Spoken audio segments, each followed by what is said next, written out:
අපි පටන් ගමු. අපි කාබනික සංයෝග ගැන කතා කරලා ඇති පුතේ. right? එතකොට අපි අද මේ සජීවී පාඩම පටන් ගන්නෙ. දා රෙකෝඩින් එක ගියා.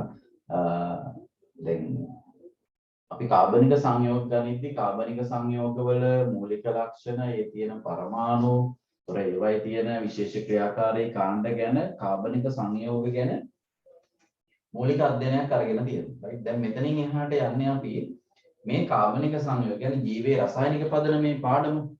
අපේ පාඩම තමයි ජීවයේ රසායනික පදනම. දැන් අපි ඊළඟට කරන්න යන්නේ අර අපි කියපු විශේෂ ක්‍රියාකාරී නැත්නම් කාබනික සංයෝග එකතු වෙලා ජීවය ගොඩනැගෙන්නේ කොහොමද කියලා. හරි. නිසා අපි කියනවා මේවට ජෛවීය අණු කියලා. හරි. ජීවය ගොඩනැගෙන්න දායක වෙන අණු වර්ග. දැන් අපි ගත්තොත් අර කාබන් එකතු වෙලා හයිඩ්‍රජන් එකතු වෙලා ඔක්සිජන් එකතු වෙලා වෙනත් මූලද්‍රව්‍ය එකතු වෙලා ජීවය ගොඩනැගෙන්නේ කොහොමද කියන එකයි දැන් අපි අධ්‍යයනය කරන්න යන්නේ. right? ලියමු අපි ඡේදයක් ලියමු එහෙම. නැත්නම් ලියන මාතෘකාව ජීවය ගොඩනැගීමට දායක වන මූලික අණු. ලියන මාතෘකාව ජීවය ගොඩනැගීමට දායක වන මූලික අණු.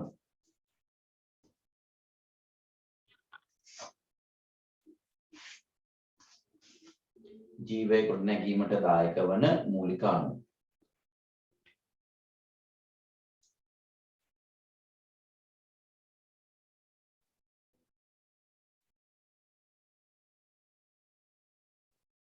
හරි.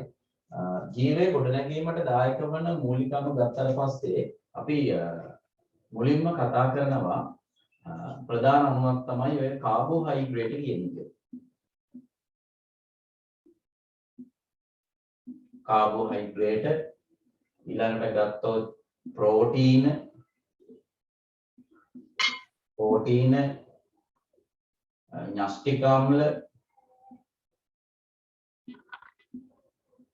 න්‍යෂ්ටික අම්ල ඊළඟට ගත්තොත් ලිපිඩ. මෙන්න මේවා තමයි ජීවය ගොඩනැගීමට දායක වන මූලික ජෛවීය අණු. හරි. ඒවයින් මෙන්න මේ තුන අපි පොදුවේ කියනවා ජෛවීය බහු අවයවික. ජෛවීය බහු අවයවික. හරි. මෙන්න මෙයාට අපි කියනවා ජෛවීය මහා අණුවක්. ජෛවීය මහා අණුව. හරිද? ඒ කියන්නේ මහා කියන්නේ මෙයා මේ තුන් දෙනා දැන් බහු අවයවිකයක් කියන එකේ අදහස තමයි පුතේ මොනවා හරි මූලික කෙනෙක් එකතු දැන් ඔයගොල්ලෝ ඔලවල ඉගෙන ගන්න තියෙනවා. මෙන්න මේ වගේ එක මූලික කෙනෙක් මෙන්න මේ වගේ දිග දාම වශයෙන් එකතු වෙලා හැදිලා තියෙනවා. මෙහෙම වුණොත් අපි විශාල වශයෙන් මේ වගේ හැදෙන අණු වලට කියනවා ජෛවීය අණු කියලා. තව මේව සම්බන්ධ කරගන්න පුළුවන්. බහු අවයවික අණු. හරිද? දැන් ලිපිඩ වල තියෙන්නේ මෙන්න මේ වගේ ලොකු අණුවක්. එහෙම නැත්නම් මෙන්න මේ වගේ පොඩි දාමයක්. ඒ කියන්නේ එක අණුවක් තමයි මෙයාගේ තියෙන්නේ. හරිද? ඒ නිසා ජීවයේ ගොඩනැගෙන්න දායක වන මූලික අණු හතරක් අපි කතා කරනවා. කාබෝහයිඩ්‍රේට්, ප්‍රෝටීන, න්‍යෂ්ටික අම්ල සහ ලිපිඩ කියන හතර කතා කරනවා. ඒ වයින් තුනක් ඒ කියන්නේ කාබෝහයිඩ්‍රේට්, ප්‍රෝටීන සහ න්‍යෂ්ටික අම්ල තුනක් අපි ජෛවීය බහු අවයවික විදියට දක්වනවා. එකක් විතරක් අපි ජෛවීය මහා අණුවක් විදියට දක්වනවා. right. ලියමු අපි මෙහෙම.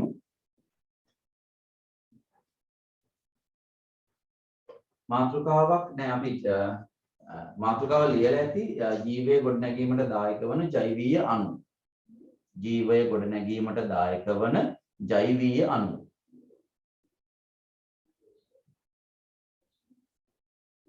ජීවයේ ගොඩනැගීමට දායක වන ජෛවීය අණු. හරි. ලියන්න මෙහෙම. ජීවය ගොඩනැගීමට දායක වන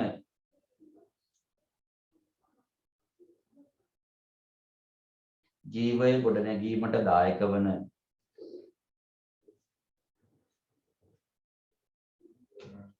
ජීවය ගොඩනැගීමට දායක වන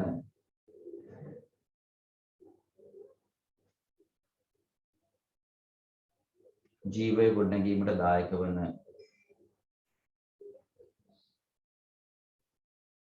ප්‍රධාන ජෛවීය අණු කිහිපයකි.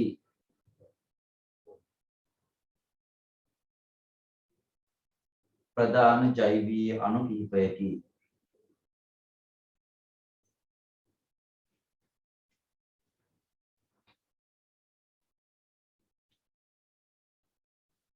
ප්‍රධාන ජෛවීය අණු කිහිපයකි.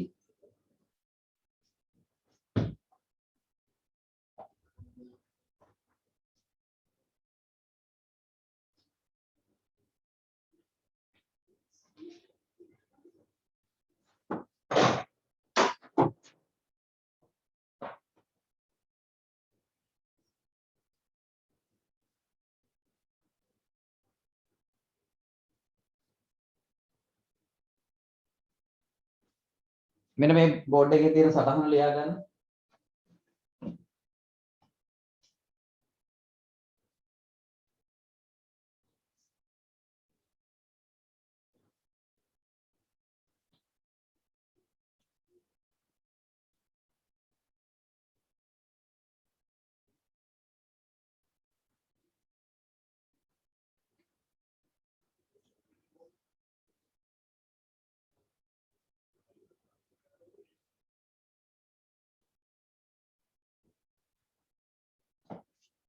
අපි කහලා තියෙන මේ කීවෙනි පාඩමද කියලා මේක 13 වෙනි පාඩම. 13 වෙනි පාඩමේ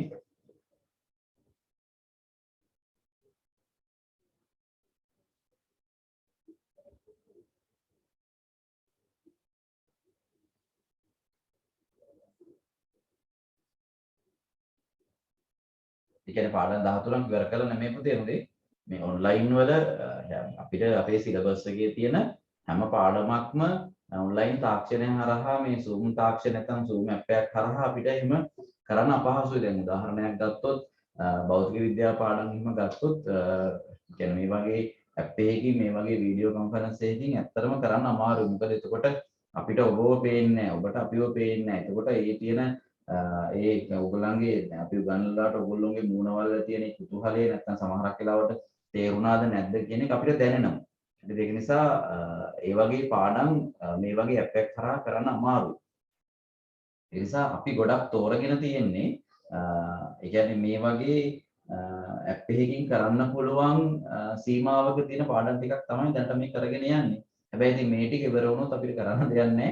අර පාඩම් වලට යන්න වෙනවා. මොකද හිතෙනවා අපිට දිගටම ඔන්ලයින්ම තමයි යන්න වෙන්නේ කියලා එහෙම දැනෙනවා මේ යන රටාවත් එක්ක. සමහරක් වෙලාවට ඉතින් ඔන්ලයින් කරන අපි ඉතිරි වෙද කියලා හිතා ගන්න බැරි සයිස් එකක් තමයි දැන් තියෙන්නේ. කමන්න ඉතිරි වෙන කෙනෙක් හරි වැඩේ කරගෙන යයිනේ කියලා හිතාගෙන අපි වැඩේ කරමු. හරි පරිස්සම් වෙන්න. තාම ධර්ම තත්ත්වයක් දැන් රටේ තියෙන්නේ. හොඳේ. ඔව් පුතේ මට පස්සේ කතා කරලා අහන්න මගෙන්. ඉමේෂ් ටෙලිග්‍රෑම් හරහා මගෙන් අහන්න මම ඔයාලට කතා කරන්න. හොඳේ පුතේ.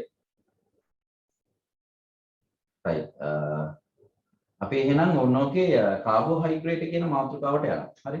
එතකොට අහගෙන ඉන්න මේව සංකීර්ණ කොටස්. ඉතින් මෙන්න මෙයාට යනවා කාබෝහයිඩ්‍රේට්.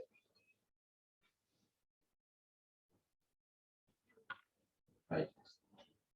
මම කරුණු විදියට කියනවා කාබෝහයිඩ්‍රේට් ගත්තොත් එහෙම ප්‍රධාන වශයෙන් ගත්තොත් මෙයා අර ඉස්සලා කිව්වා වගේ ජෛවීය බහු අවයවිකයක්. හරි. ඊළඟට ගත්තොත් මෙයාගේ මූලික අණු විදිහට තියෙන කාබන්, හයිඩ්‍රජන්, ඔක්සිජන්. හරි. කාබන්, හයිඩ්‍රජන්, ඔක්සිජන් තමයි තියෙන්නේ. එතකොට මේ කාබෝහයිඩ්‍රේට් සංකීර්ණ අණු හැදෙනකොට මේ හයිඩ්‍රජන් ඔක්සිජන් අනුපාතය දෙකට එකක් වෙනවා. මහා අණු බවට පත් වෙනකොට ඒ අණු වල තියෙන්න ඕන ආසන්න අනුපාතය තමයි හයිඩ්‍රජන් දෙකකට ඔක්සිජන් එකක්. හරි. ඒතර මෙන්න මේ වගේ මූලික සැකක ප්‍රධාන වශයෙන් ගත්තොත් කාබන්, හයිඩ්‍රජන්, ඔක්සිජන් විතරයි තියෙන්න පුළුවන්. ප්‍රධාන වශයෙන් මොකද සමහර අවස්ථාවල වෙනත් පරමාණු එකතු වෙන්න පුළුවන්. නමුත් අපි මූලික වශයෙන් කියන්නේ කාබන්, හයිඩ්‍රජන්, ඔක්සිජන් විතරයි තියෙන්නේ. මහා අණු බවට නැත්නම් බහු අවයවික වෙලා මහා සංකීර්ණ අණු හැදෙනකොට ඒවායේ හයිඩ්‍රජන් ඔක්සිජන් අනුපාතය දෙකට එකක් වෙනවා. කාබෝහයිඩ්‍රේට් නැවත වර්ග කරද්දී කාබෝහයිඩ්‍රේට් හරියට අහගෙන ඉන්න කාබෝහයිඩ්‍රේට් වර්ග කිරීමේදී කාබෝහයිඩ්‍රේට් ප්‍රධාන වර්ග තුනක් කියනවා. එකක් තමයි ඔයගොල්ලෝ දන්නවා මොනොසැකරයිඩ් කියන වර්ගය. මේ අපි ගොඩක් කතා කරනවා මේක. මොනොසැකරයිඩ් මොනොසැකරයිඩ් ඊළඟට තියෙනවා ඩයිසැකරයිඩ්.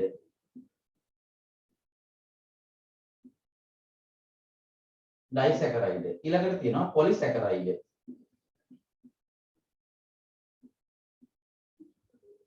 ඊළඟට අපි සාකච්ඡා කරන්නේ නැහැ වර්ගයක් තියෙනවා ඔලිගොසැකරයිඩ්. හරි. එතකොට අපි මෙන්න මේවා ගැන මේවා ගැන විශාල වශයෙන් අපි අධ්‍යයනය කරමු. මේ තුන් දෙනාගේ. හරි. මේ තුන් දෙනා ගැන වැඩිපුර අධ්‍යයනය කරමු. එහෙනම් අපි කාබෝහයිඩ්‍රේට් ගැන පොදුවේ කිව්වොත් ජෛවීය බහු අවයවිකයක් ප්‍රධාන වශයෙන් කාබන් හයිඩ්‍රජන් ඔක්සිජන් විතරයි අන්තර්ගත වෙන්නේ. මහා අණු බවට පත් වෙනකොට නැත්නම් සංකීර්ණ අණු බවට පත් වෙනකොට ඒවායේ හයිඩ්‍රජන් ඔක්සිජන් අනුපාතය 2ට 1ක් වෙන්න ඕනේ. කාබෝහයිඩ්‍රේට් ප්‍රධාන වශයෙන් ගත්තොත් මොනොසැකරයිඩ්, ඩයිසැකරයිඩ්, පොලිසැකරයිඩ් සහ ඔලිගොසැකරයිඩ් විදියට වර්ග කිහිපයක් තියෙනවා. ඉතින් අපි මෙන්න මේ තුන් දෙනා ගැන වැඩිපුර කතා කරනවා. right. සටහන් කරගමු මෙහෙම කාබෝහයිඩ්‍රේට් කියන මාතෘකාව යටතේ.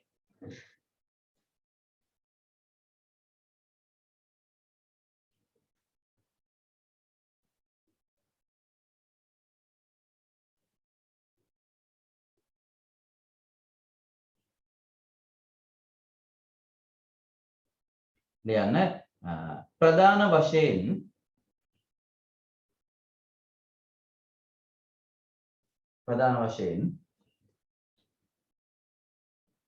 කාබන් හයිඩ්‍රජන් ඔක්සිජන් ප්‍රධාන වශයෙන් carbon hydrogen oxygen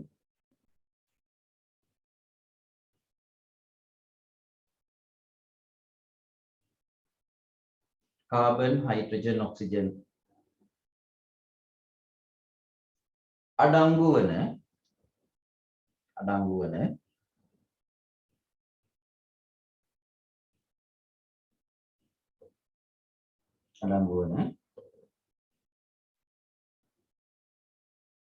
ජෛවීය බහු අවයවික කාණ්ඩයකි.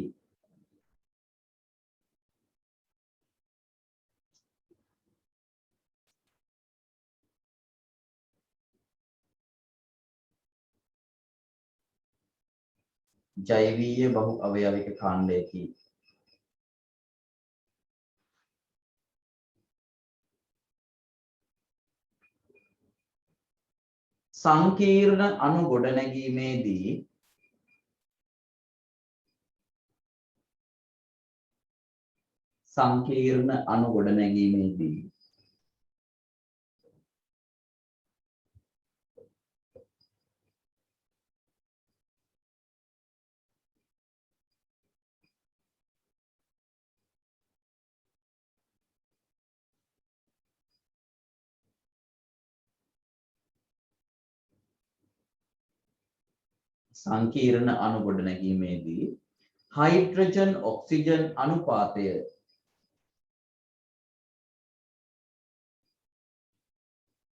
Hydrogen oxygen අනුපාතය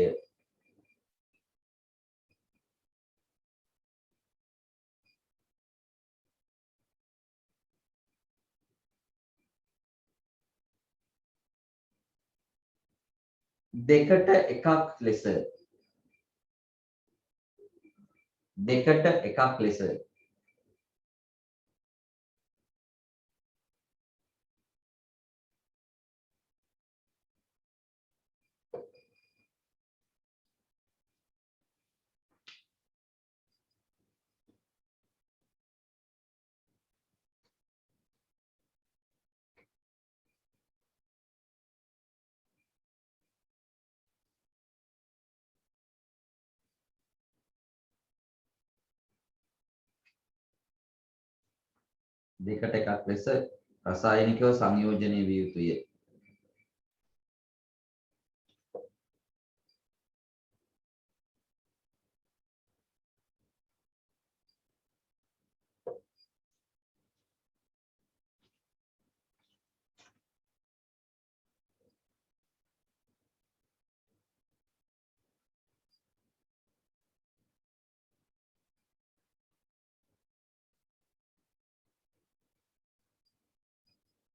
අලුත් කරුණක් ලියන්න. ප්‍රධාන කාබෝහයිඩ්‍රේට වර්ග 4කි. ප්‍රධාන කාබෝහයිඩ්‍රේට වර්ග 4කි.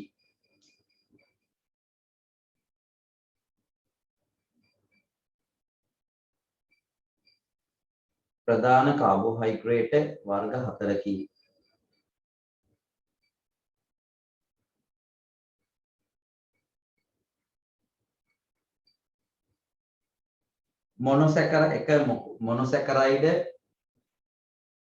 මොනොසැකරයිඩ්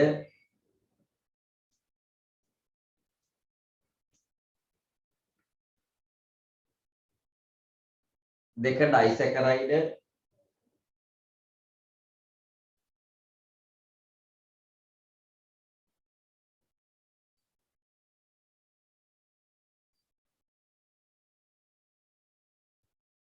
තුන පොලිසැකරයිඩ්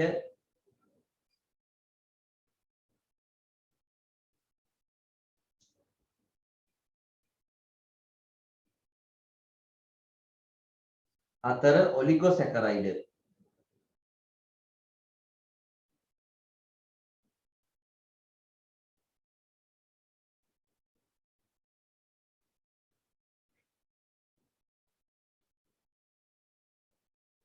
ඒකේ ප්‍රධාන මාතෘකාව ගන්න මොනොසැකරයිඩ්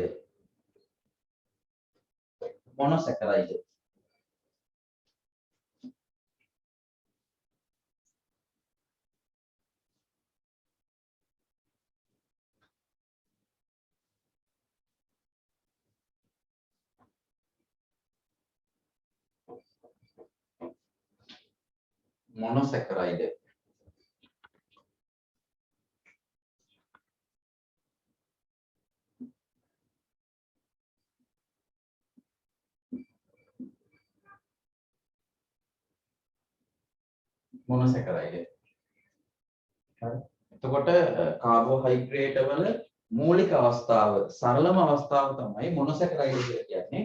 මොනෝ කියන එකේ අදහස තමයි එකයි කියන අදහස. හරි.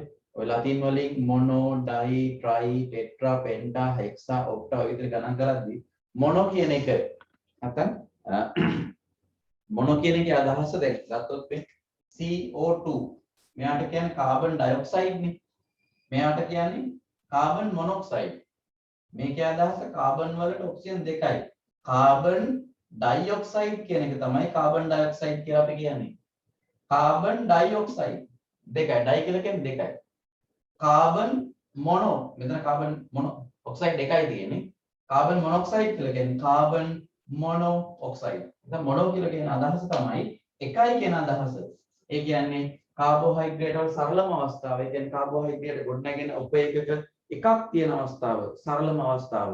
right මේකේ තියෙන්න පුළුවන් කාබන් පරමාණු සංඛ්‍යාව මොනොසැකරයිඩ් වල පවතින්න පුළුවන් කාබන් පරමාණු සංඛ්‍යාව 3ක් 7ක් අතර ප්‍රමාණයක් යනවා කාබන් පරමාණු මෙන්න මේ වගේ ප්‍රමාණයක් තමයි සාමාන්‍යයෙන් තියෙන්න පුළුවන්. කාබන් පරමාණු උපරිම 3ක්. හරිද? ඊට පස්සේ හයිඩ්‍රොක්සිල් කාණ්ඩ නැත්නම් OH කාණ්ඩ ගත්තොත් OH කාණ්ඩ මේවා දෙකක් හෝ ඊට වැඩි. හරි. දෙකක් හෝ ඊට වැඩියෙන් පිළිටන්න පුළුවන්. එතකොට පළවෙනි කාරණාව තමයි මොනොසැකරයිඩ් වල සරලම කාබෝහයිඩ්‍රේටය පවතින්න පුළුවන් කාබන් පරමාණු සංඛ්‍යාව 3ක් 7ක් අගයක් ගන්නවා. OH කාණ්ඩ තියෙන්න පුළුවන් දෙකක් හෝ ඊට වැඩි. ඊට අමතරව මේ මොනොසැකරයිඩ් ගත්තොත් නැත්නම් කාබෝහයිඩ්‍රේට් නැත්නම් මොනොසැකරයිඩ් පොදුවේ ගත්තොත් ඇල්ඩිහයිඩ් හා කීටෝන අපි ගිය සතියේ මේ නම ඉගෙන ගන්න ඇති. හරිද? යම්කිසි කාබනික අණුවක මෙන්න මේ වගේ කාණ්ඩයක් තිබුණොත් අපි එයාට කිව්වා මොකද්ද? ඇල්ඩිහයිඩයක්. හරි. යම්කිසි අණුවක මෙන්න මේ වගේ ක්‍රියාකාරී කාණ්ඩයක් තිබුණොත් මේවා හයිඩ්‍රජන් තියෙන්න පුළුවන්.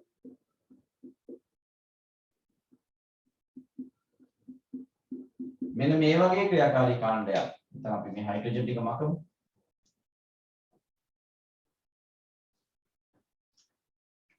මේ වගේ ක්‍රියාකාරී කාණ්ඩයක් තිබුණොත් අපි යාට කිව්වා ඇල්ඩිහයිඩ්. මේ වගේ සැකැස්මක් තිබුණොත් අපි යාට කිව්වා කීටෝන. කීටෝන. හරි. හරියට අහගෙන ඉන්න මේ රසායන විද්‍යාව ඉගෙන ගන්න. මේවා ඔයගොල්ලන්ට අලුත් ඒකින්ද අහගෙන ඉන්නේ. මොනොසැකරයිඩ් ඇතුලේ නැත්නම් කාබනික සංයෝගවල මෙන්න මේ සැකැස්ම තිබුණොත් අපි ඒවට කියන්නේ ඇල්ඩිහයිඩ්. මේ සැකැස්ම තිබුණොත් අපි ඒවට කියන්නේ කීටෝන. හරි. ඒක නිසා කාබෝහයිඩ්‍රේට් මොනොසැකරයිඩය හැදිලා තියෙන්නේ ඇල්ඩිහයිඩයකින් නම් ඒ මොනොසැකරයිඩයට අපි කියනවා පුතේ ඇල්ඩෝස කියලා. ඇල්ඩෝස. හරි. මොනොසැකරයිඩය හැදිලා තියෙන්නේ ඇල්ඩිහයිඩයක් නම් අපි එයාට කියනවා ඇල්ඩෝසයක් කියලා. හරිද? මොනොසැකරයිඩේ හැදිලා තියෙන්නේ කීටෝනයකින් නම් මෙයාට කියනවා අපි කීටෝස කියලා. හරිද? එතකොට දැන් මතක තියාගන්න තියෙන්නේ මොකද්ද? මොනොසැකරයිඩයක් කියලා කිව්වේ මොකද්ද? මොනොසැකරයිඩයක් කියලා කිව්වේ කාබෝහයිඩ්‍රේට් වල තියෙන සරලම අවස්ථාව. පවතින්න පුළුවන් කාබන් පරමාණු සංඛ්‍යාව 3ත් 7ත් අතර.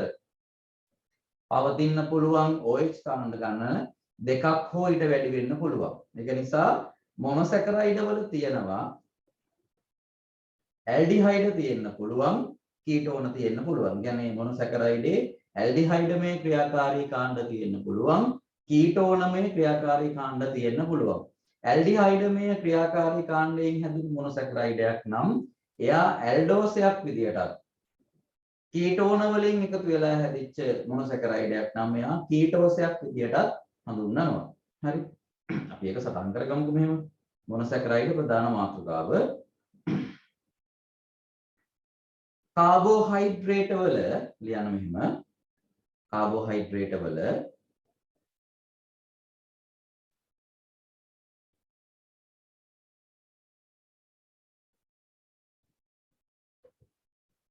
කාබෝහයිඩ්‍රේට් වල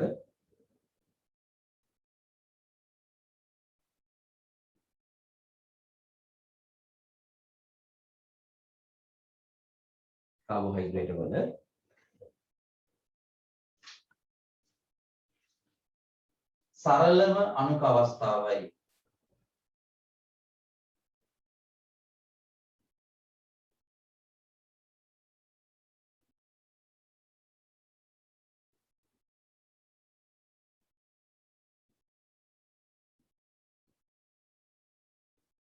කාබෝහයිඩ්‍රේට් වල සරලම අණුක අවස්ථාවයි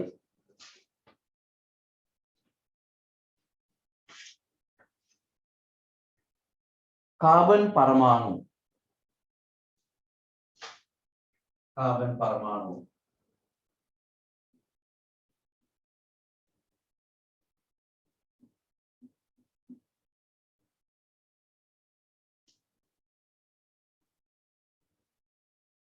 කාබන් පරමාණු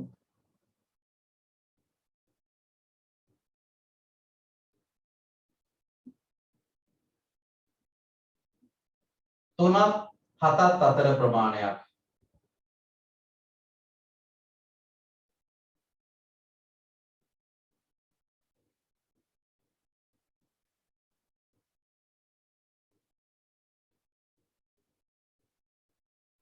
කාබන් පරමාණු තුනක් හතත් අතර ප්‍රමාණයක් උපරිමව පැවතිය හැක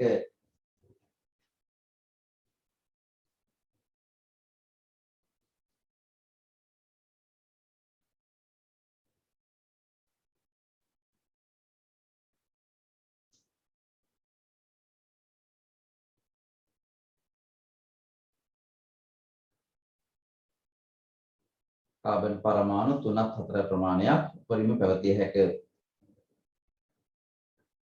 OH කාණ්ඩ දෙකක් හෝ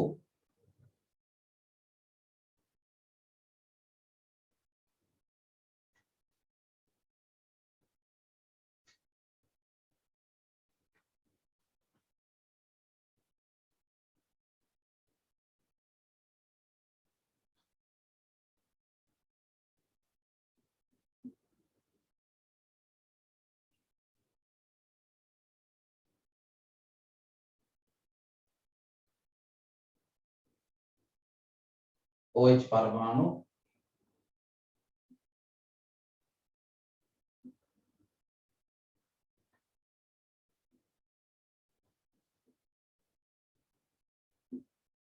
දෙකක් හෝ ඊට වැඩියෙන් පැවතිය හැකිය.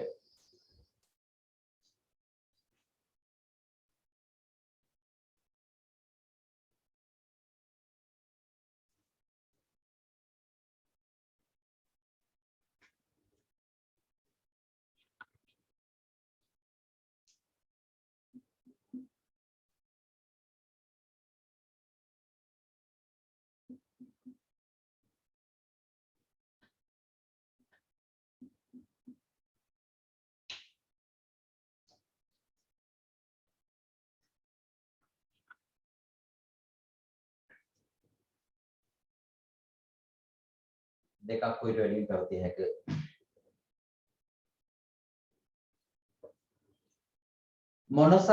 මොනොසැකරයිඩයක් සෑදීමේදී ඊළඟ කරුණ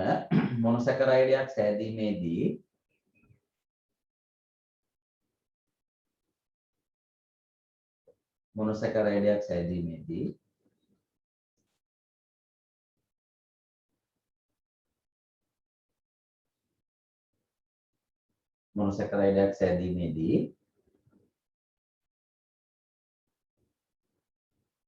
ඇල්ඩිහයිඩ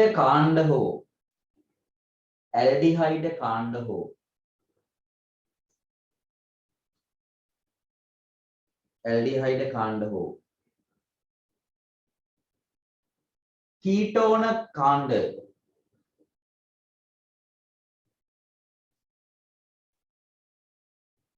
කීටෝන කාණ්ඩ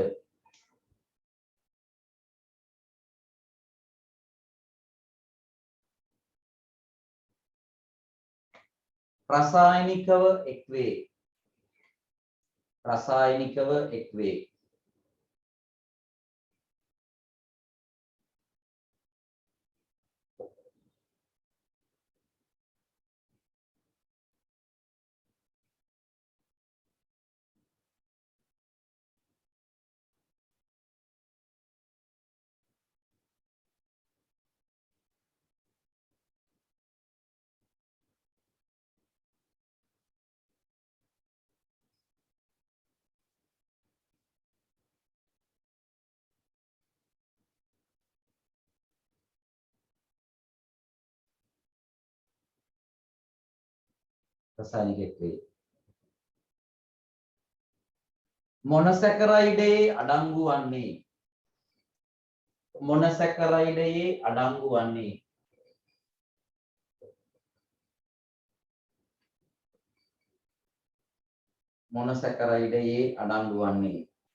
මොනොසැකරයිඩයේ අඩංගු වන්නේ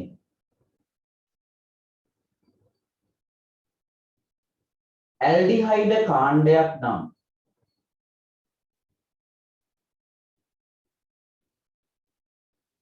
මොනොසැකරයිඩයේ අඩංගු වන්නේ ඇල්ඩිහයිඩ කාණ්ඩයක් නම්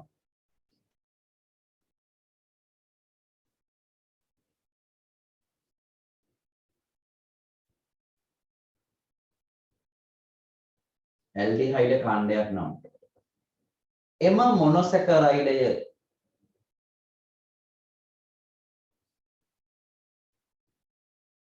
මොනොසැකරයිඩය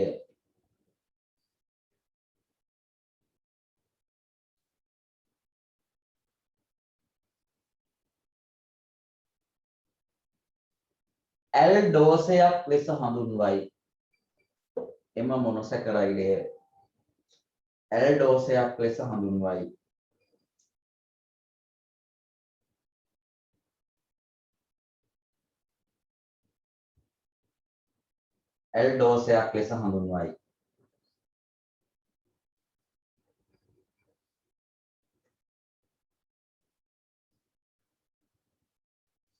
මෙන්න මේ ඇල්ඩෝසය එයා තමයි සරලම කෙනා. මෙයාට කියන පුතේ ග්ලිසර් glyceraldehyde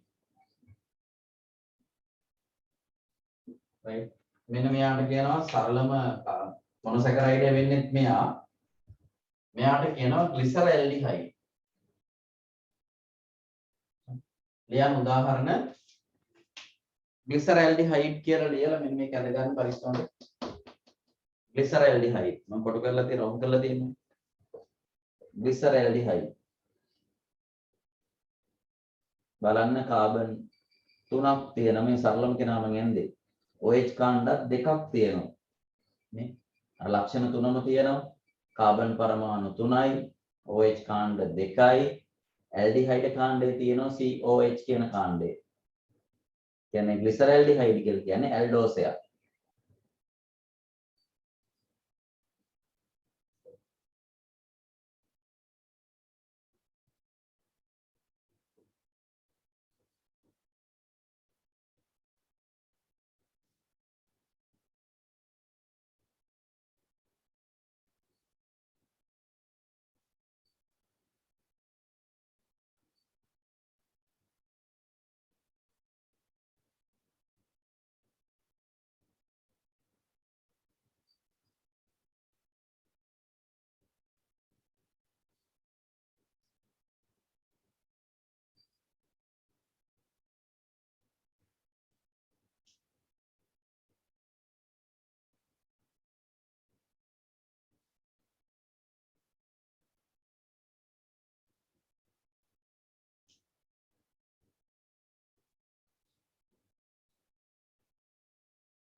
හරිද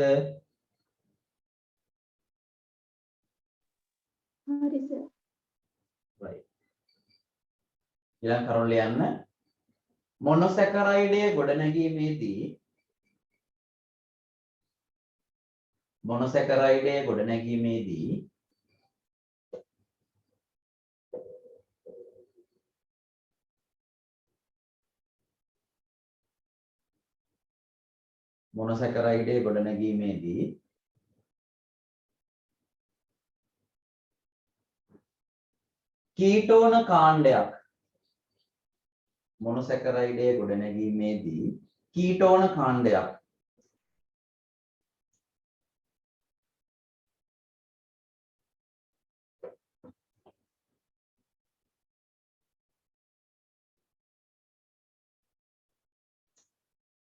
කීටෝන කාණ්ඩයක්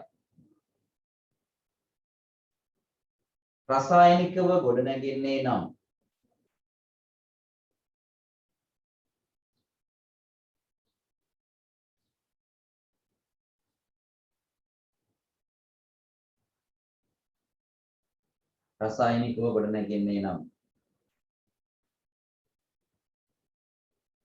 එවැනි මොනොසැකරයිඩ්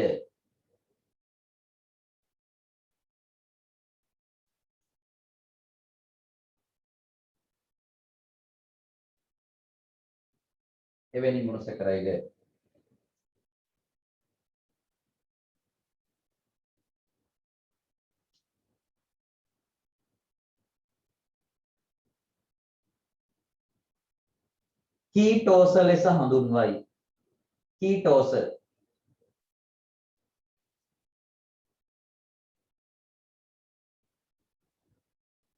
කීටෝස ලෙස හඳුන්වයි.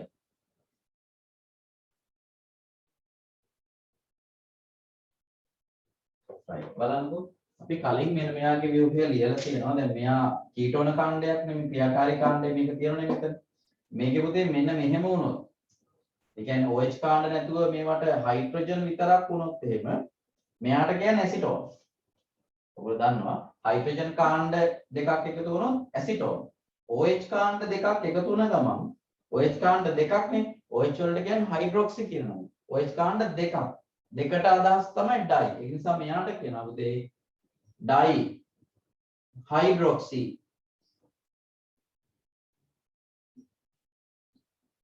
dry hydroxy acetone.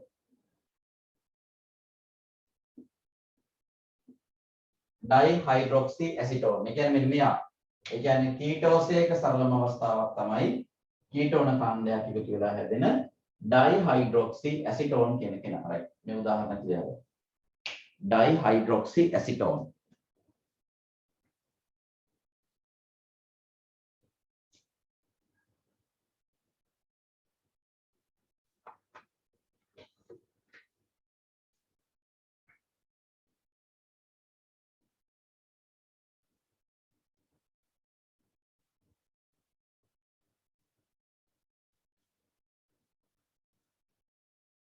ඩයිහයිඩ්‍රොක්සි ඇසිටෝන් උදාහරණය.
හරි.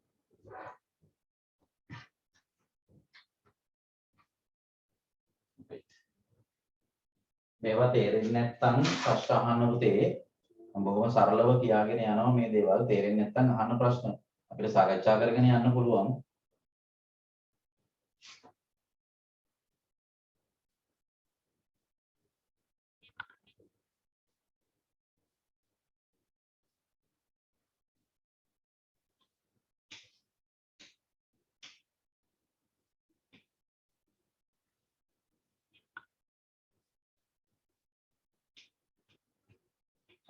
ලියන්න මාතෘකාවක් මොනොසැකරයිඩ් වර්ගීකරණය. මොනොසැකරයිඩ් වර්ගීකරණය.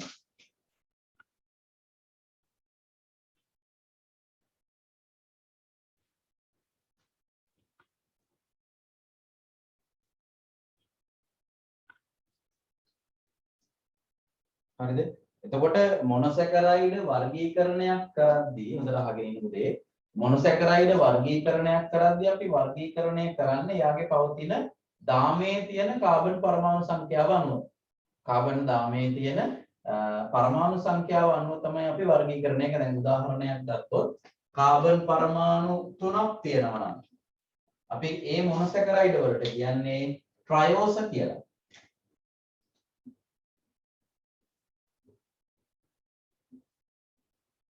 ට්‍රයෝස.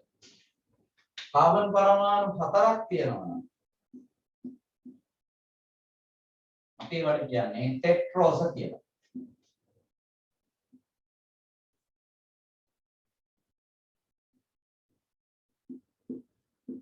ටෙට්‍රෝස. හරි. ටෙට්‍රෝස. ඊළඟට කාබන් පරමාණු 5ක් තියෙනවා නම් මේවට කියන්නේ පෙන්ටෝස කියලා.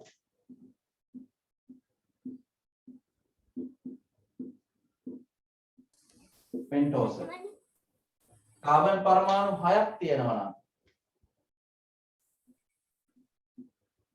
මේවට කියනවා අපි හෙක්සෝස කියලා. හෙක්සෝස.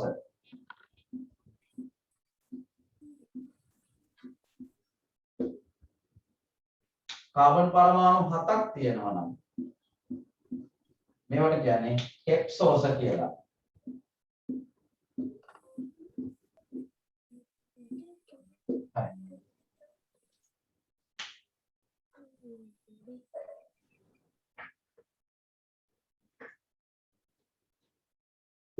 ලියන්න මෙහෙම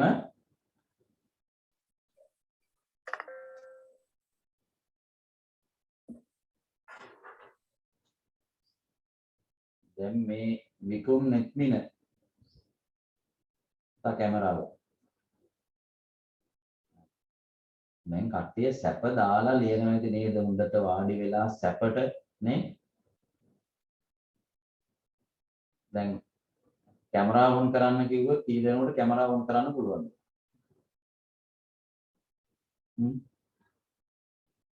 සමහරව ඇඳේ ඉඳගෙන සමහර එළියේ නිකන් අර වීඩියෝ එකක් බලනවා වගේ එතකොට මේ පන්තියකට එන එක පන්තියකට එන සූදානමින් එන අය කී දෙනෙක් ඉන්නවද right එහෙමයි කැමරාව ඔන් කරා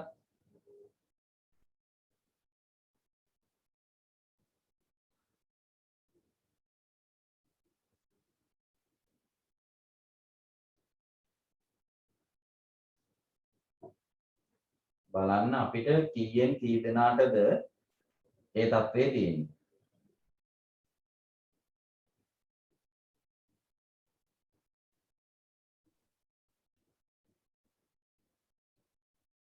ඔය බලන්න කීයෙන් කී දෙනාටද සූදානම කියන එක තියෙන්නේ උදේ පන්තියකට සහභාගී කැමරා ඔෆ් කරගන්නද right එතකොට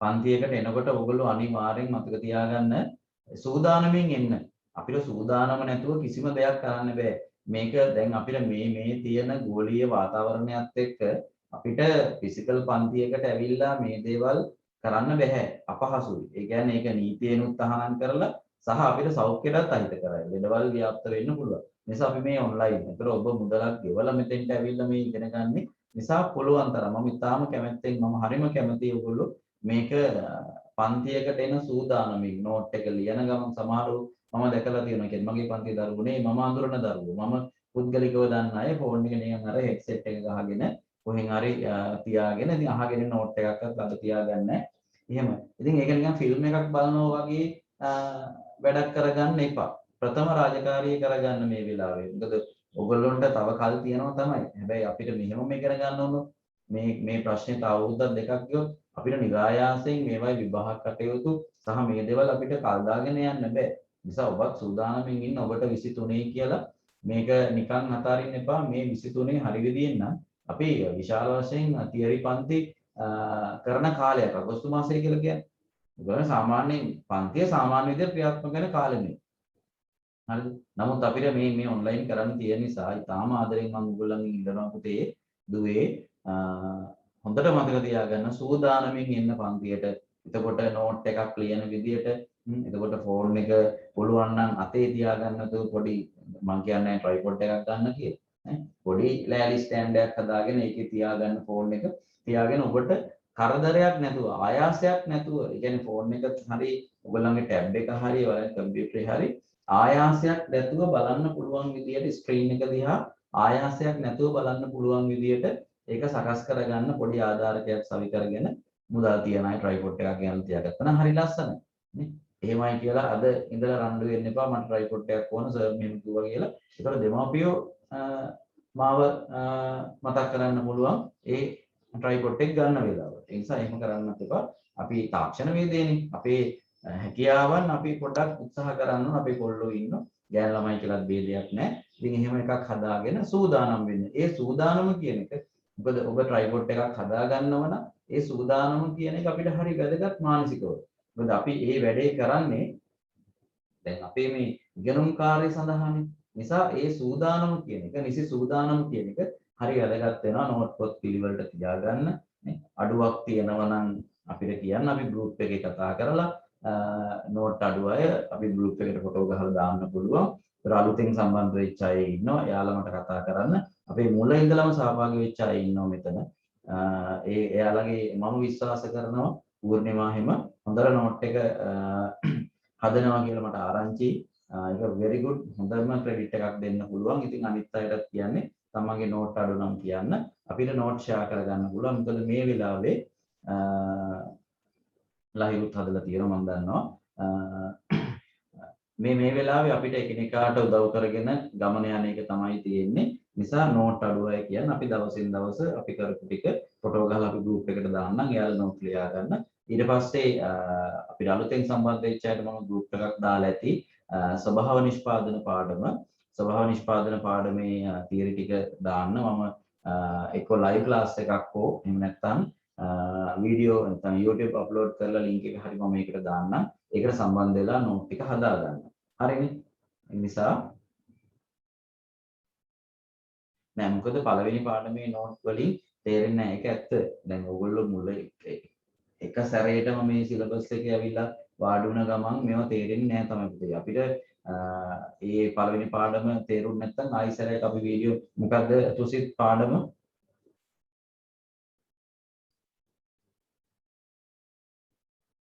තුසිත් මොකද්ද පාඩම කියන්නේ මට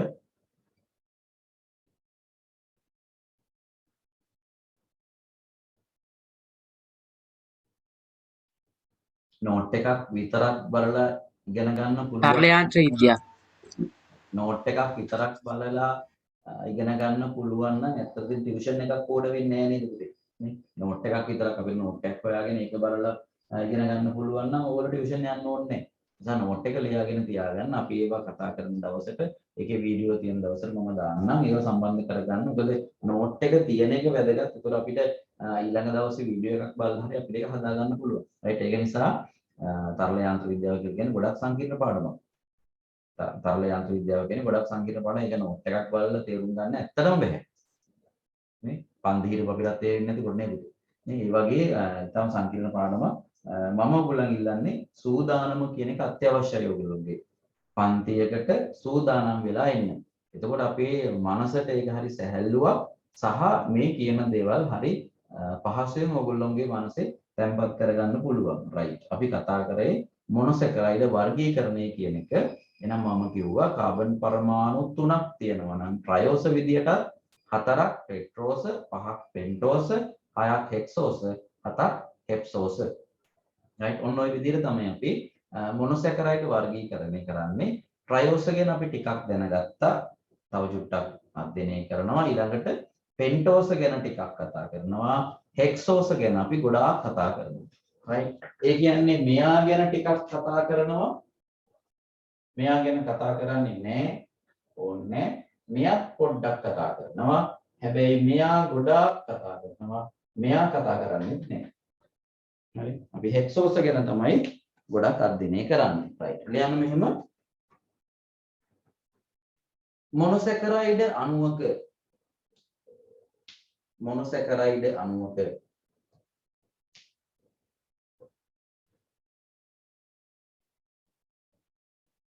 මොනොසැකරයිඩ් අණුවක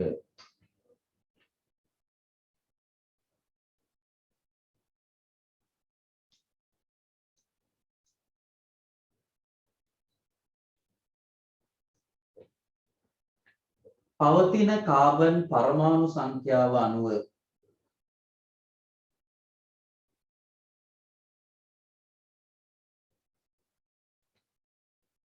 පවතින කාබන් පරමාණු සංඛ්‍යාව අනුව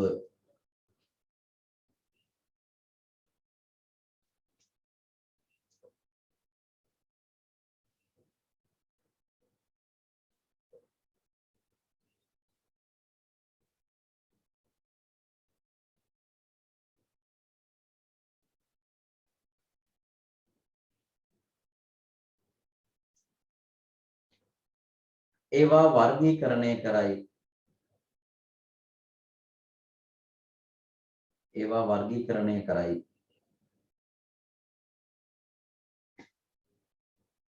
රයිට් ලියා ගන්න උදාහරණ ටික.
හරි. ඕකේ ලියන්න පළවෙනි මාතෘකාව ට්‍රයෝස. ට්‍රයෝස.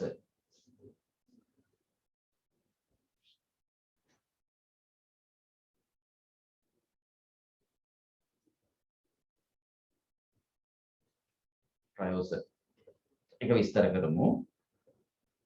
කාබන් පරමාණු 3ක් පවතින කාබන් පරමාණු 3ක් පවතින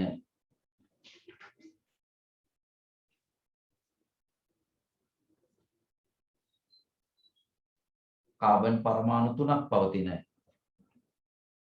මොනොසැකරයිඩ වර්ගයන්ය.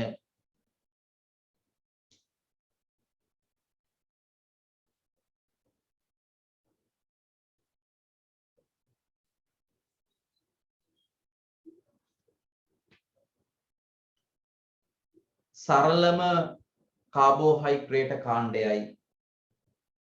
සරලම කාබෝහයිඩ්‍රේට කාණ්ඩයයි.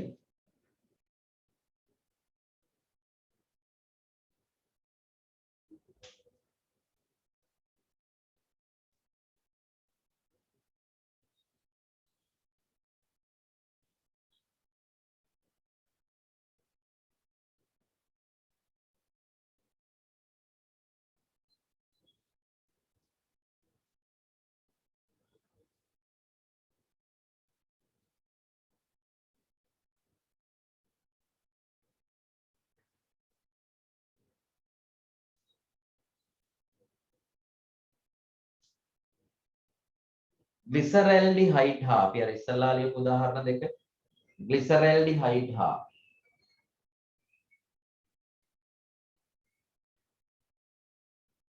ග්ලිසරැල්ඩිහයිඩ් හා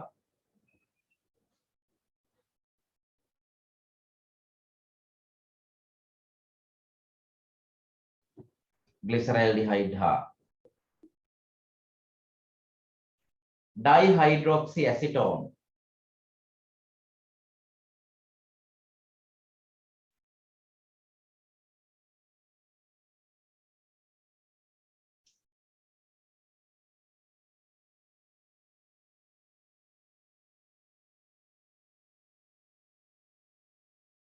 glyceraldehyde හා dihydroxy acetone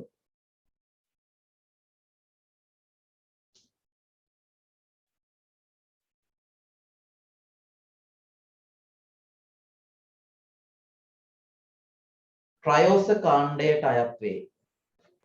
glyceraldehyde හා dihydroxy acetone අර අපි කලින් යදපන් දෙක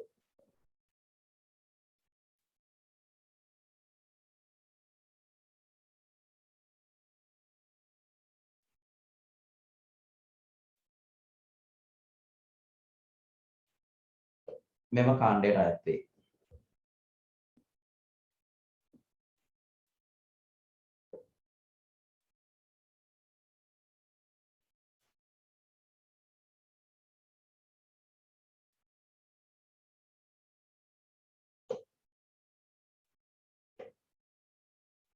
හරි ඊළඟට අපි ටෙට්‍රෝස ගැන කියන්නේ ඊළඟට පෙන්ටෝස ගැන ලියන මාතෘකාව පෙන්ටෝස. පෙන්ටෝස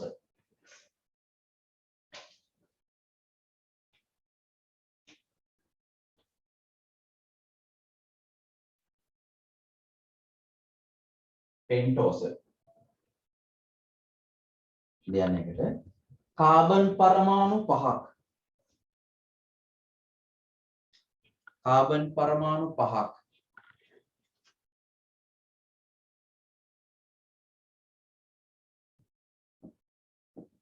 කාබන් පරමාණු 5ක් අඩංගු වන මොනොසැකරයිඩ් කාණ්ඩයයි.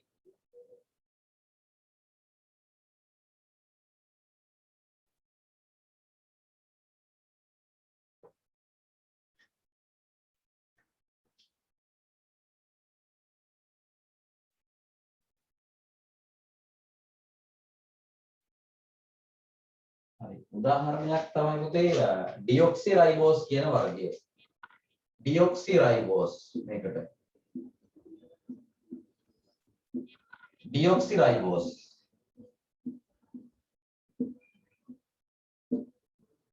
ඊළඟට රයිබෝස් කියන වර්ගය රයිබෝස් ඩියොක්සිරයිබෝස් සහ රයිබෝස් කියන වර්ගයේ ඔය DNA හැදෙන්න DNA දායක වෙන්නේ මෙන්න මේ ඩියොක්සිරයිබෝස් DNA වල නම තමයි ඩියොක්සිරයිබෝස් නියුක්ලියික් ඇසිඩ් ඩියොක්සිරයිබෝස් නියුක්ලියික් ඇසිඩ් ඔය RNA හැදෙන්න දායක වෙන්නේ රයිබෝස් නියුක්ලියික් ඇසිඩ් හරි DNA සහ RNA හැදෙන්න දායක වන රයිබෝස් සහ ඩියොක්සිරයිබෝස් කියලා කියන්නේ පෙන්ටෝස වර්ගයේ මොනොසැකරයිඩ් අපි එච්චරයි සාකච්ඡා කරන්නේ යාලා ගැන මොකද අපි DNA RNA ගැන වෙන වෙනම කතා කරනවා right ලියන්න මෙහෙම DNA හා RNA ගොඩනැගීමට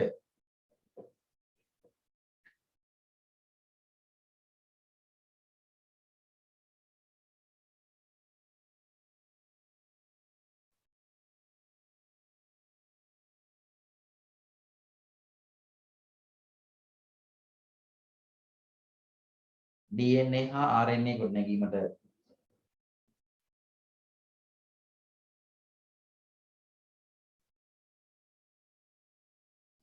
DNA හා RNA ගොඩනැගීමට දායක වන ඩියොක්සිරයිබෝස් හා රයිබෝස්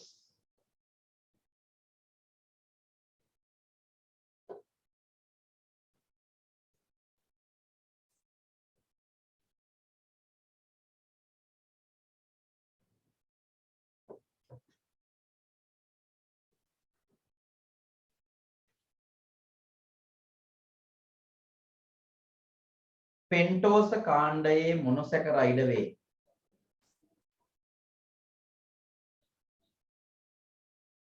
පෙන්ටෝස කාණ්ඩයේ මොනොසැකරයිඩ වේ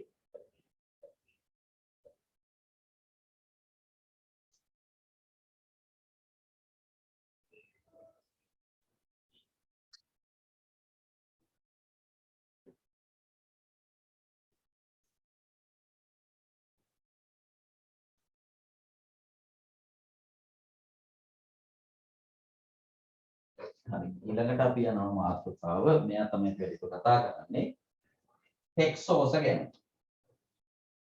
කාබන් 6ක් තියෙන ඒවා හෙක්සෝස කාණ්ඩය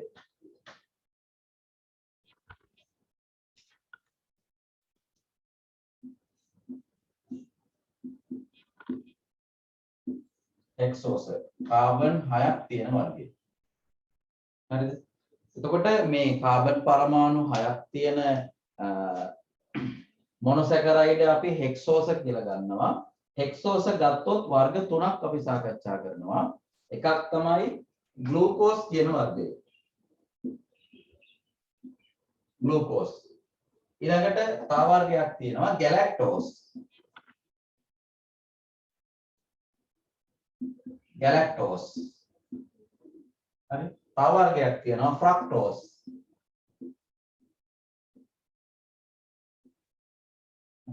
මේ හෙක්සෝස වර්ග තුනක් අපි සාකච්ඡා කරනවා තුනක් තියෙනවා එකක් තමයි ග්ලූකෝස් කියන වර්ගය අනිත් එක ගැලැක්ටෝස් කියන වර්ගය අනිත් එක ෆ්‍රක්ටෝස් කියන වර්ගය right ලියමු මෙහෙම ලියමු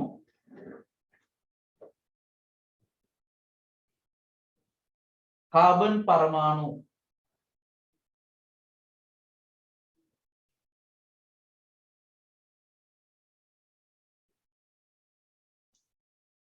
කාබන් පරමාණු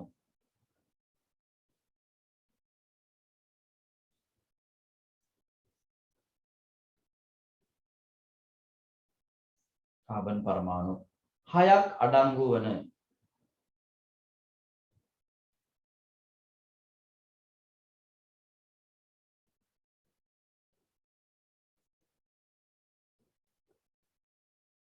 මොනොසැකරයිඩ්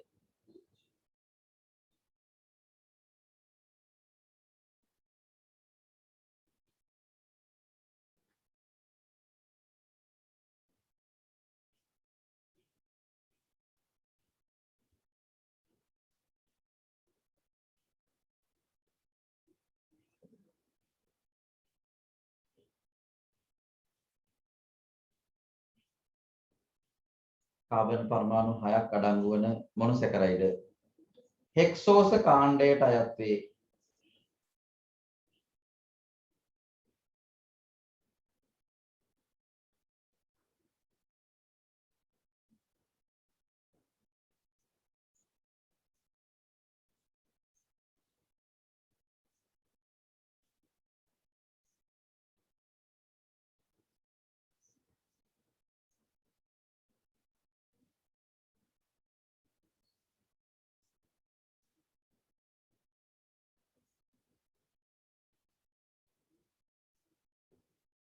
හෙක්සෝස කාණ්ඩයේ මොනොසැකරයිඩ් වර්ග 3කි.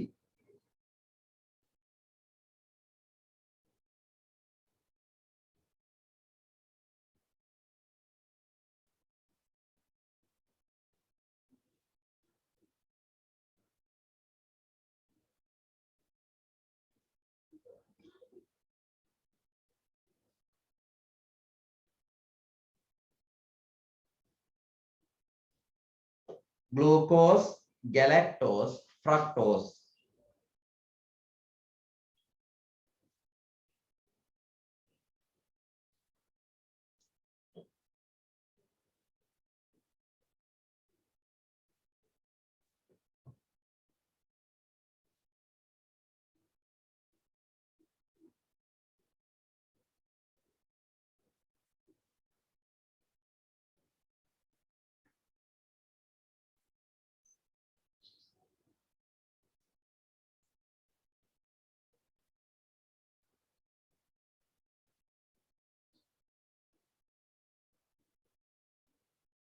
Glucose, galactose, fructose.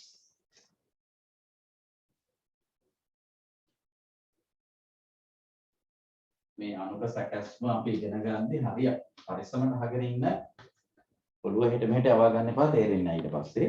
right අපි දැන් කතා කරන්නේ glucose ගැන. මෙයා ටිකක් වැඩිපුර කතා කරනවා glucose. glucose. කොට නැත්තම් හෙක්සෝස වල පොදුවේ ගත්තොත් අර මේ සැකස්ම තියෙනවා කාබන් 6යි මේ තියෙන්නේ.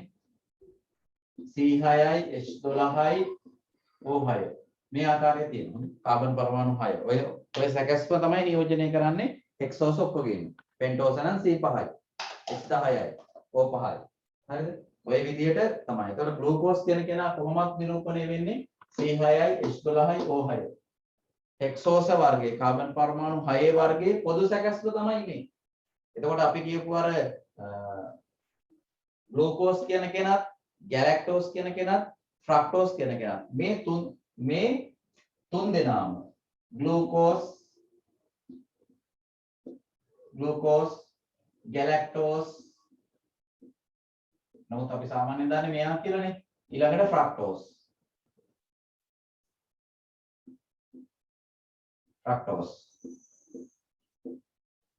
හරිද එතකොට මේ තුන් දෙනාම සමන්විත වෙන්නේ කාගෙන්ද C6යි H12යි O6යි. අපි සාමාන්‍ය ව්‍යවහාරිකව ග්ලූකෝස් කිව්වොත් දාන්නේ මෙයා C6යි H12යි O6යි. නමුත් මතක තියාගන්න එයාගේ ග්ලූකෝස් විතරක් නෙමෙයි ගැලැක්ටෝස් තුත් නියෝජනය වෙනවා, ෆ්‍රක්ටෝස් තුත් නියෝජනය වෙනවා. හරිද? right. ඒකත් අපි මතක තියාගමු නෝට් එක මම දෙන්නම් මේක. ඒතර ග්ලූකෝස් කියන කෙනා කොහොමත් එතකොට C6යි H12යි O6යි නියෝජනය වෙනවා. අර හයිඩ්‍රජන් ඔක්සිජන් අනුපාතයෙන් C6යි H12යි O6යි මේ දෙන්න අතර අනුපාතය දෙකට එක. right එතකොට ග්ලූකෝස් ගත්තොත් එහෙම ග්ලූකෝස් පවතින රටා තුනක් තියෙනවා. හොඳට අහගෙන ඉන්න මේ රසායන විද්‍යාව කතා කරනවා. එකක් තමයි දැන් ග්ලූකෝස් ගත්තොත් මේ ඇල්ඩෝස වර්ගයක් ඇල්ඩිහයිඩ් වර්ගයක් තමයි ග්ලූකෝස් කියලා කියනවා. පළවෙනි කාරණාව තමයි අපි දැනගන්න ඕනේ ග්ලූකෝස් කියලා කියන්නේ ඇල්ඩෝස කාණ්ඩයට අයත් වෙනවා. right එහෙනම් ඇල්ඩෝස කාණ්ඩය නම් මොනවද තියෙන්න ඕන? මෙන්න මේ රටාව තියෙන්න ඕනේ. ඒතර මෙයා තමයි කවුද? CHO කාණ්ඩේ aldehyde කාණ්ඩේ. කාබන් පරමාණු කීයක්ද තියෙන්න පුළුවන්? හෙක්සෝසනේ. ග්ලූකෝස් කියලා කියන්නේ හෙක්සෝස. එහෙනම් කාබන් 1යි 2යි 3යි 4යි 5යි 6යි. පහක් නේ පෙන්ටෝස කියලා කියන්නේ. එතකොට මේ දාම අඳිද්දි හරිය පරිස්සමෙන් මතක තියාගන්න. එතකොට මේවා කටපාඩම් කරන්න බෑ අපිට. හරිද? කටපාඩම් කරලා මතක තියාගන්න බෑ කොහොමද? කටපාඩම් කරලා යනවා නම් අපිට වරදිනවා කොහොමද? නිසා මේ ලියන රටාවන් බලාගෙන ඉන්න. එතකොට මම කිව්වා ග්ලූකෝස් කියලා කියන්නේ ඇල්ඩෝසයක්. ඒ කියන්නේ ඇල්ඩිහයිඩ් කාණ්ඩයක්. මෙන්න ඇල්ඩිහයිඩ් ක්‍රියාවලිය. මේ තියෙන්නේ ඇල්ඩිහයිඩ් කාණ්ඩයනේ මේ තියෙන්නේ CHO කියන කාණ්ඩේ. එතකොට මෙයා හෙක්සෝසයක්. ග්ලූකෝස් කියලා කියන්නේ කාබන් පරමාණු 6ක කෙනෙක්. මෙන්න 6 1යි 2යි 3යි 4යි 5යි 6යි. හරිද? එතකොට ඊළඟට මේක තියෙන්න පුළුවන් මොන දැන් අපි මේ ක්‍රියාකාරී කාණ්ඩ අනුව තමයි මේ දැන් කාබන් පරමාණු උපරිම තියෙන්න පුළුවන් 6යි ඇල්ඩිහයිඩ් එකක්ද කීටෝන එකක්ද කියලා බලනවා. ඊට අමතරව මොනවද? OH කාණ්ඩ තියෙන්න පුළුවන් නේ. OH කාණ්ඩ තියනවා පුතේ මෙන්න මේ විදිහට. මෙයාගේ OH කාණ්ඩයක්. මෙයාගේ OH කාණ්ඩයක්. මෙයාගේ OH කාණ්ඩයක්. මෙයාගේ OH කාණ්ඩයක්. මේ OH කාණ්ඩය මෙහෙම තියෙනවා. රාම පොඩ්ඩක් කියලා දෙන්නකෝ. හරි. අහගෙන ඉන්න දැන් මකලා මාන හදන්නම් ගුලිද. උඩට අහගෙන ඉන්න. මෙයා පැටලෙනව නැත්තම් කටපාඩම් කරන්න බෑ. දැන් අර ඇල්ඩිහයිඩ් දැන් කාබන් පරමාණු කීයද තියෙන්න පුළුවන්? 6යි. මේ කාබන් පරමාණු 6යි. මොකද හෙක්සෝසයක් මේ ගන්නෙ. තියෙන්න පුළුවන් කාබන් පරමාණු සංඛ්‍යාව කීයද? 6යි.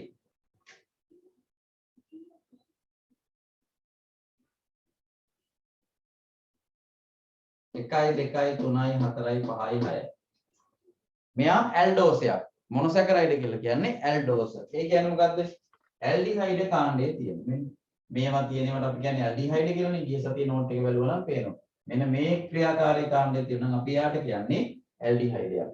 ඊළඟට මේකේ ඔන්න කාබන් ටික හරි ඊළඟට ඇල්ඩිහයිඩ් එක හරි මේවට තියෙන පුතේ OH කාණ්ඩ තියෙන්නේ මෙන්න මේ විදිහට. මේක මතක තියාගන්න.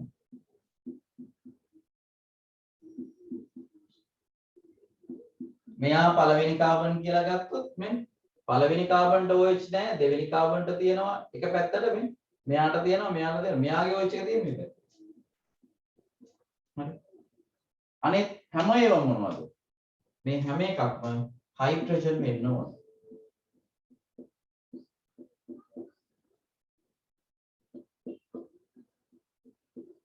හරි. එතකොට මේ තමයි මම ඇන්දේ පුතේ ග්ලූකෝස් වල රේඛීය දාමය. හරි. මේ ග්ලූකෝස් වල රේඛීය අවස්ථාව. හරි. රේඛීය අවස්ථාව. මේ ග්ලූකෝස් වල තියෙන නැත්නම් දාම සහිත රේඛීය අවස්ථාව. රේඛීය ග්ලූකෝස්. හරි. ඒතර මෙහෙම පවතින්න පුළුවන්. හරිද? හැබැයි ගොඩක් වෙලාවට හරියට අහගෙන ඉන්න ඔළුව හැඩ මෙහෙට යවන්න එපා.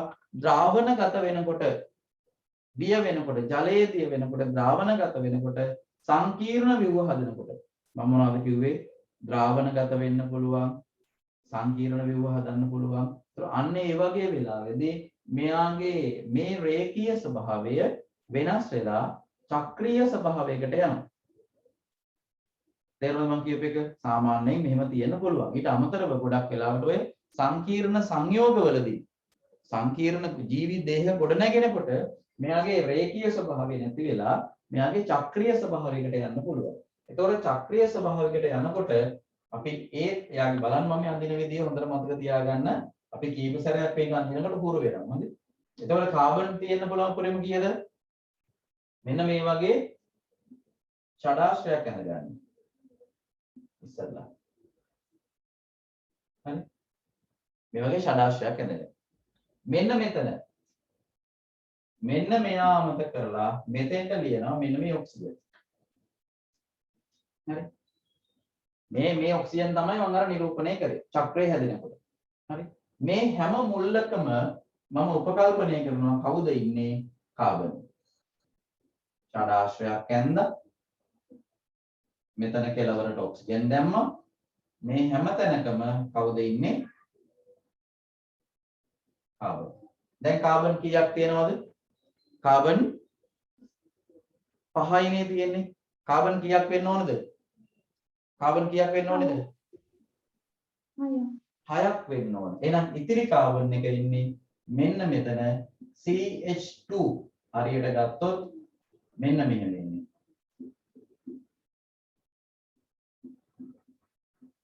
මෙන්න මෙහෙම වෙයි. ඉතිරි කාබන් එක එතනින් සම්පූර්ණ වෙනවා. ඒ කියන්නේ CH2OH කාණ්ඩයක්. අපි කෙටි කරලා ලියන්නේ මෙහෙම. CH2OH මෙහෙම. හරි කමන්නේ දැන් අපි මෙහෙම ලියමු. හරි ඊළඟට ගත්තොත් මෙන්න මේ කාබන් මම නම් කරනවා පළවෙනි කාබන් විදියට දෙවෙනි කාබන් විදියට තුන්වෙනි කාබන් විදියට හතරවෙනි කාබන් විදියට පස්වෙනි කාබන් හයවෙනි කාබන් ඔන්න ඔහොම නම් කරනවා. හරි අහගෙන ඉන්න. හරි ඉන්න අපි ටික උඩම C වලට කියන්නේ මෙතනද පුතේ? කවුද අපි අහලා තියෙන්නේ? ඉරුණේ. උඩම C වලට H එකක් එන්නේ නැද්ද කියලා අහන්න පුතේ මෙතනද?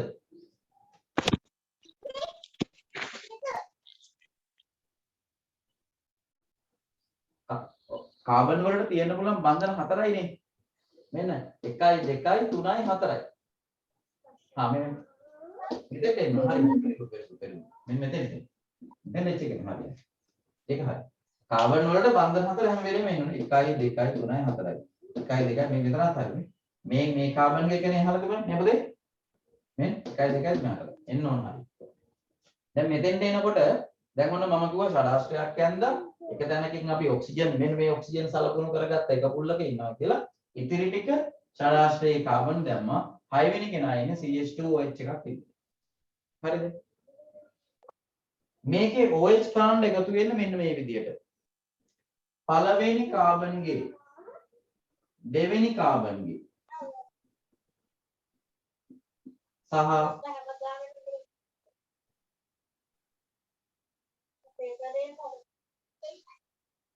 මයික් ඔෆ් කරගන්න පුතේ. නිම්සරා මයික් ඔෆ් කරන්න පුතේ. right එතකොට පළවෙනි කාබන්ගේ දෙවෙනි කාබන්ගේ OH තියෙන්නේ හරිද? ඒ කියන්නේ මෙන්න මේ චක්‍රය මෙතනින් ගලවලා තමයි මේ මෙතෙන්ට එන්නේ. මෙතනින් තමයි මෙතන සම්බන්ධ වෙන්නේ. එතකොට මෙන්න පළවෙනි කාබන්ගේ දෙවෙනි කාබන්ගේ OH එක තියෙන්නේ තලයෙන් පහළ. මෙයාගේ OH එක යනවා මෙයා හතරවෙනි කාබන්ගේ OH එක තියෙන්නේ තලයෙන් පහළ. හරි.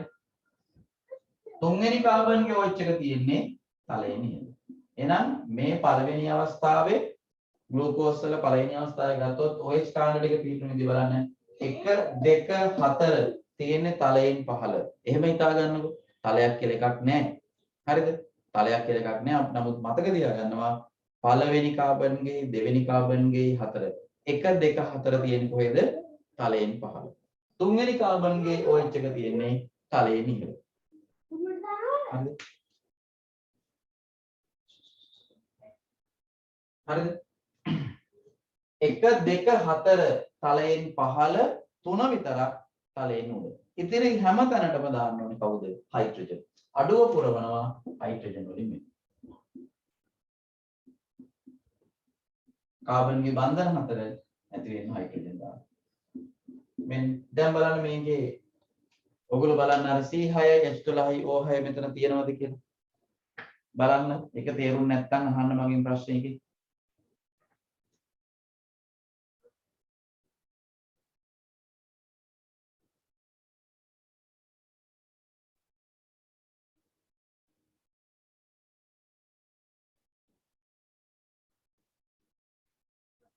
ඒක තේරුණා ඇතුල් සර්.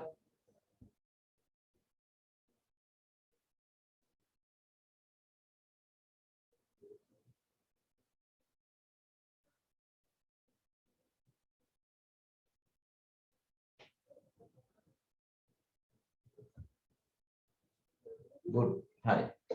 ඊළඟට දැන් ඔන්න එක අවස්ථාවක්. මෙන්න මෙයාට කියනවා පුතේ මෙන්න මේ රටාවට ග්ලූකෝස් වල මේ රටාවට කියනවා ඇල්ෆා ග්ලූකෝස් කියලා.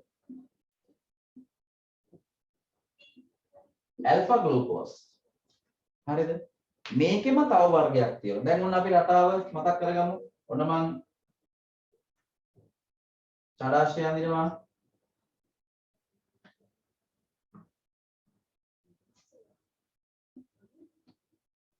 ඔක්සිජන් එක දාගත්තා. මේවයි කාබන් තියෙන්නේ. මේවයි කාබන් තියෙන්නේ.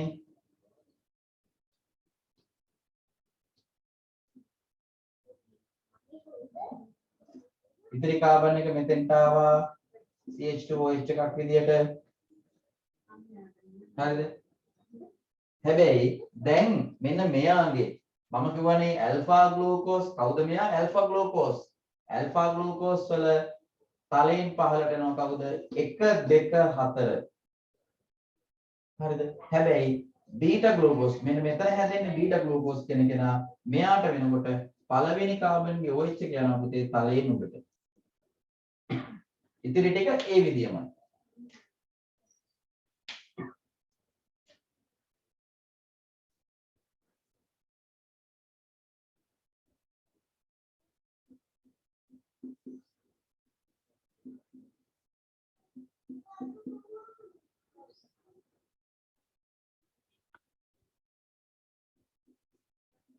හරිද?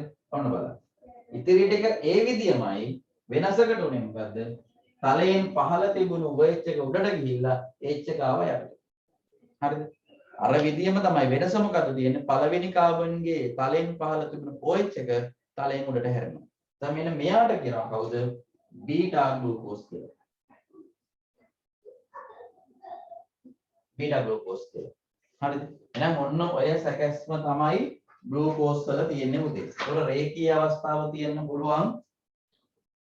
චක්‍රීය අවස්ථාව තියෙන්න පුළුවන්. චක්‍රීය අවස්ථාවේ ආකාර දෙකක් තියෙනවා. ඇල්ෆා ග්ලූකෝස් සහ බීටා ග්ලූකෝස් කියලා.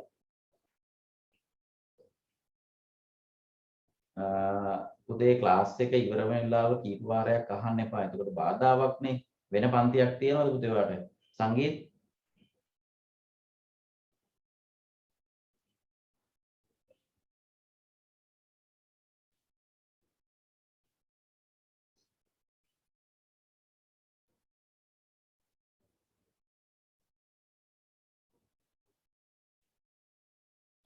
හරි.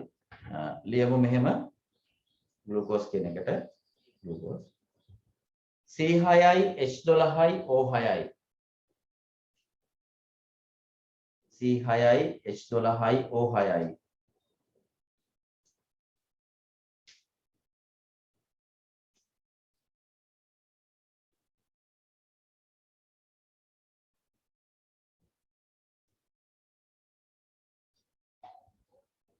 පොදු සැකැස්ම නියෝජනය කරයි.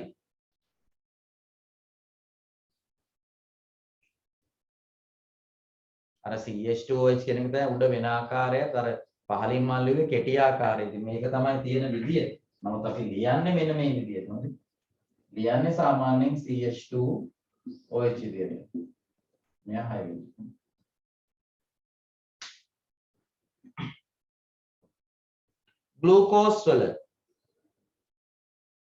ග්ලූකෝස් වල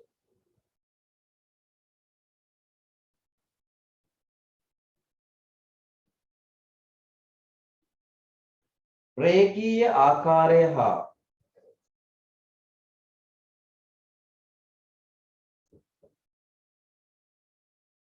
ග්ලූකෝස් වල රේඛීය ආකාරය හා චක්‍රීය ආකාරය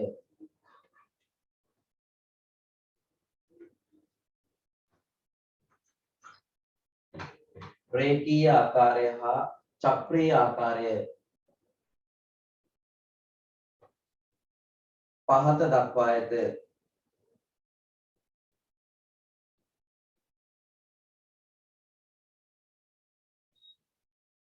හරි. මේ අනුක සටහන් පැහැදිලිව ටිකක් ලොකුවට ඇඳ ගන්න. පැහැදිලිව ටිකක් ලොකුවට ඇඳ ගන්න.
හරිද?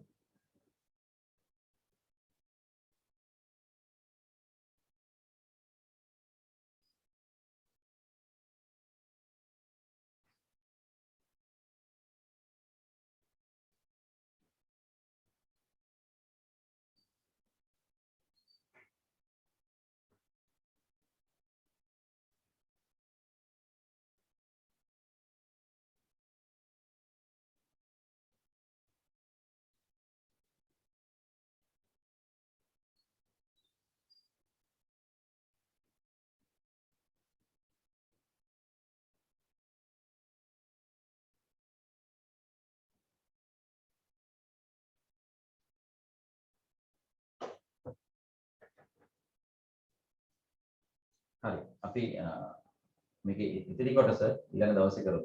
right? තෙරුවන් සරණයි සියලු දෙනාටම.